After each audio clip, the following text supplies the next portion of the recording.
Welcome to Deep or Nothing with Miss Daisy O, the podcast where we explore the art of deep thinking. Join me as we dive into thought provoking conversations that challenge the surface and uncover the profound truths that shape our lives.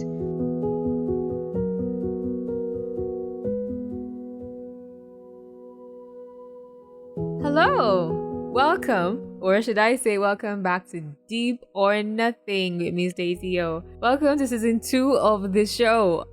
Stepping into a new season, a lot has happened since you last heard me. So it's a new chapter for the show, a new chapter in my life, our lives, because I'm certain you've experienced or you're experiencing some form of newness yourself. And truly, it is exciting to look forward to things unfold. I've been on a bit of a break, and I've really been seeking guidance for a lot of things in my life, including this podcast. I do have gratitude in my heart to God for how things have been looking.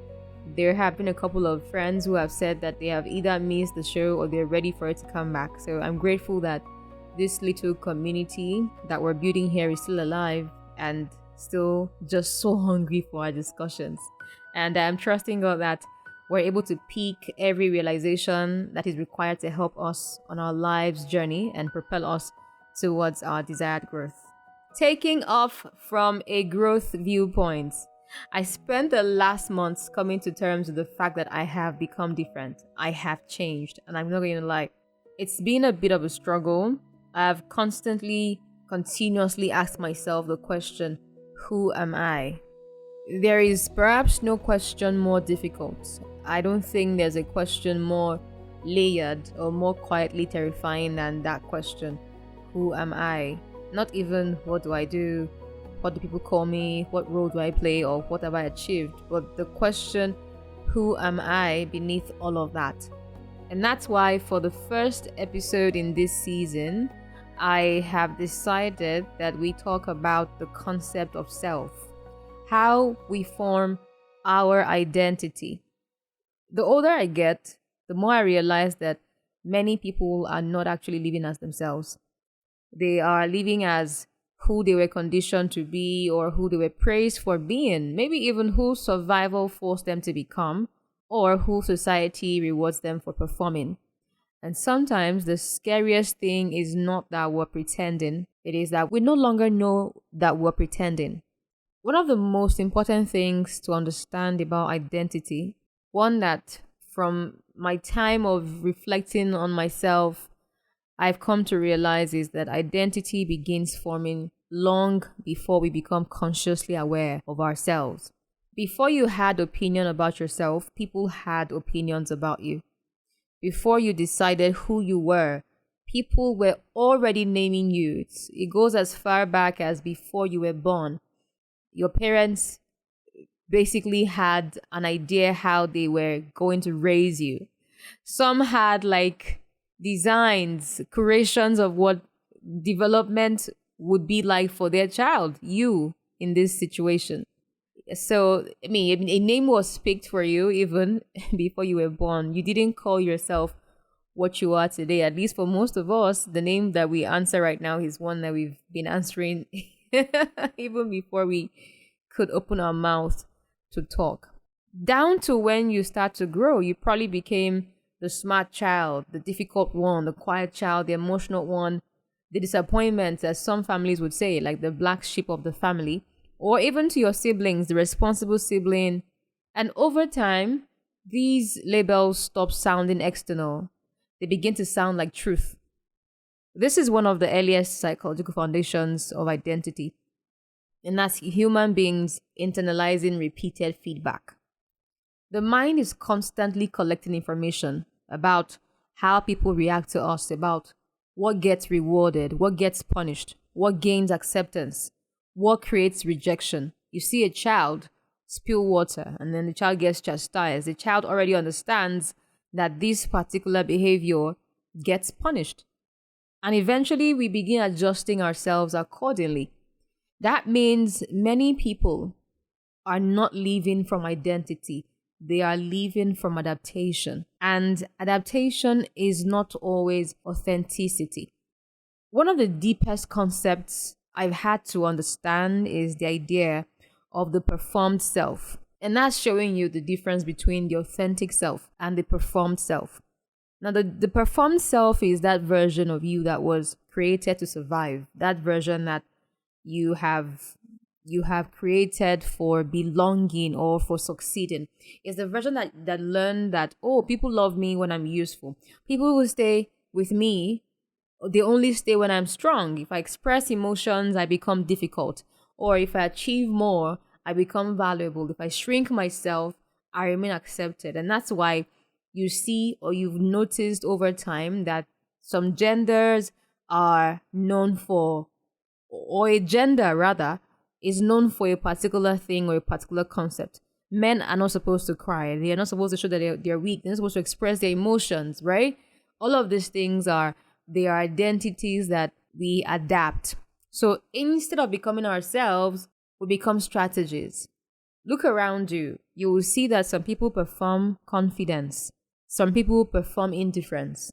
In fact, some people perform spirituality. Some perform independence. Some perform happiness. Some even perform healing.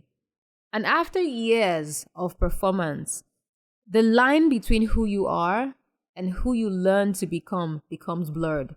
This is why many adults secretly feel exhausted, because performance is exhausting. When you spend years managing perception instead of nurturing authenticity, your inner world eventually becomes fragmented.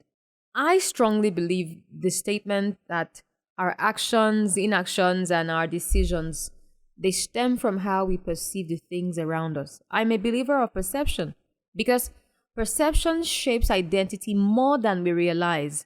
If you perceive the world as unsafe, you will become guarded. If you perceive love as unstable, you struggle with vulnerability. If you perceive yourself as inadequate, you overcompensate. If you perceive success as your only source of value, you become addicted to achievement. So what happens is perception becomes behavioral architecture. And what makes this dangerous is that perception is not always reality. Sometimes we don't even know this, but we're responding not to truth. What a lot of us respond to are things like trauma, fear, conditioning, insecurity, pride, rejection, or even pain, or like unresolved pain. And the mind is so powerful. It's powerful enough to construct entire identities around false conclusions. Your mind will do that. A child ignored emotionally becomes an adult obsessed with proving their worth. A person betrayed deeply may become emotionally unavailable while still craving intimacy. A person raised in constant criticism may become perfectionistic, right? Because then, to them, making mistakes feel unsafe. And slowly, identity becomes less about truth and more about psychological defense. One of the strangest experiences of adulthood is realizing how many versions of yourself exist. You may doubt what I am saying, but for you to understand these things, you'd have to put yourself in a place where you truly see. There is the you who's the professional, who you are socially, who you are romantically, who you are spiritually, who you are privately, who you are online, and who you are when nobody is watching. For many of us, these versions are not integrated. And what that does is it creates internal fragmentation. You may appear confident publicly, but you can still deeply feel uncertain privately. You may appear emotionally intelligent, but still struggle with vulnerability in real relationships. Trust me, I know that. You may speak about purpose while secretly feeling disconnected from yourself. These are all truths. These are all possibilities. These things happen. And the more disconnected these identities become, the more exhausting life feels. Because this fragmentation, right? What it does is it creates internal tension. There is a deep psychological burden in constantly switching selves to fit environments. And eventually, many people arrive at a quiet question: which version of me is actually real? And that takes us to the most exciting part of this episode, which is identity crisis. I'm of the opinion that identity crises are deeply misunderstood. Most people think an identity crisis is a breakdown. I think it's an invitation. I think it's often an invitation. An invitation to questions like what was inherited, what was performed, what was self driven, and what was genuinely chosen. I think about all of these things and I really just keep hitting the block that tells me that a lot of us are products of different people and different things and not ourselves, in fact. And it's painful because identity crisis often happens during transition. Here's what I mean by that. Most of us only get this crisis when we have been heartbroken, maybe from grief, from career failure, maybe relocation, burnout, loneliness, spiritual awakening, adulthood, or even success that still leaves you empty. But sometimes, right, life destroys the version of you that was never truly you. Sometimes it's as plain as that. And painful as that is, it can also be very freeing because many people do not meet themselves until life strips away the distractions. Not that title, not the applause you get, not the relationship you're in, not the productivity you think that you're achieving per time on your job, not the validation, just you. And honestly, that meeting that you have with yourself, it can feel very terrifying because now you must ask the question, without performance, who am I?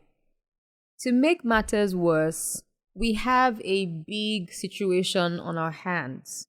It's a syndrome that I call manufactured self syndrome. I call it MSS. It's basically the fact that modern identity formation has become even more complicated because of social media.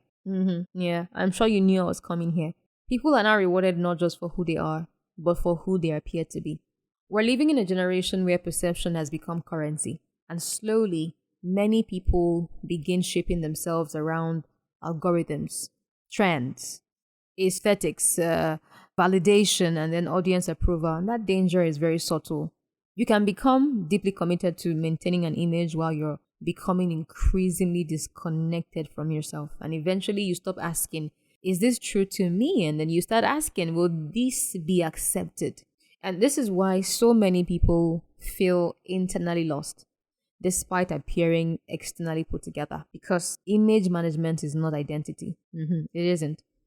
As we build to the end of the podcast, I think one of the greatest crises in modern life is that many people build identity on unstable foundations. Things like career, relationships, money, beauty, achievements, recognition.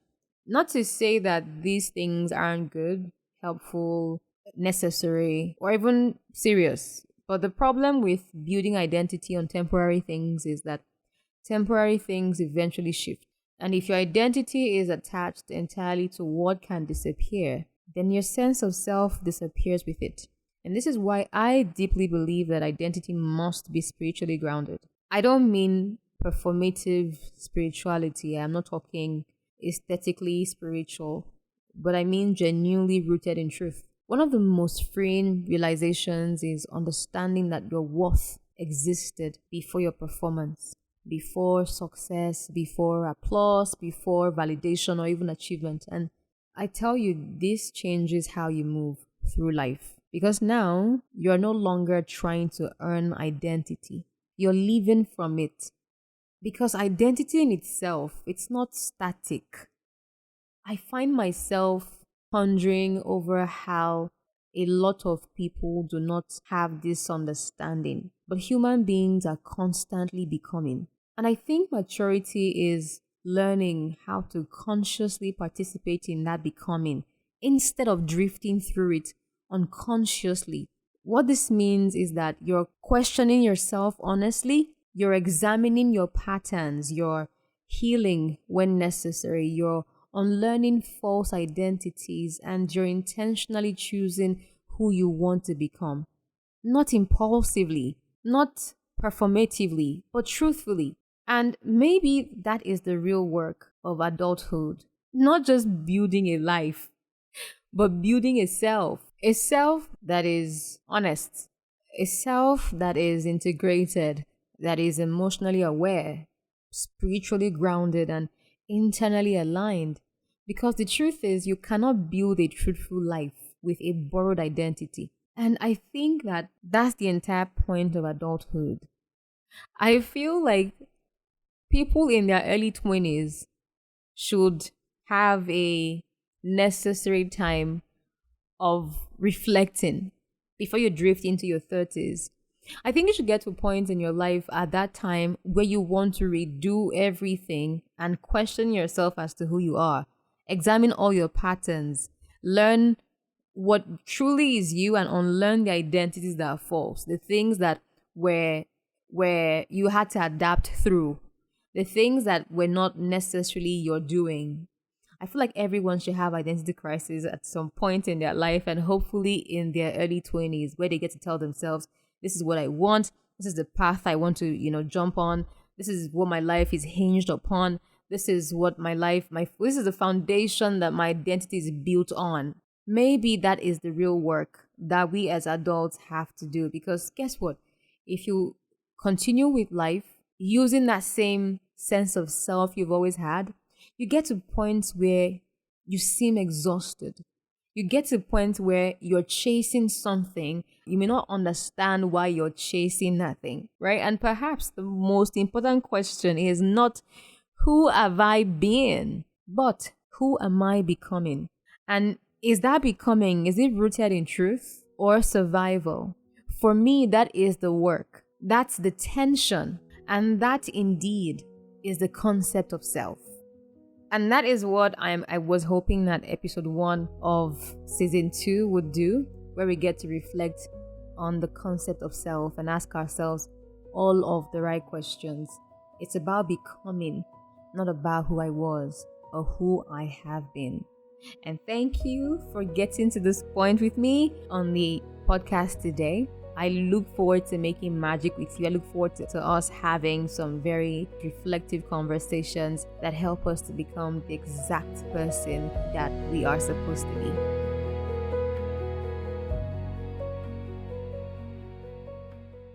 Let's go deep, or not at all.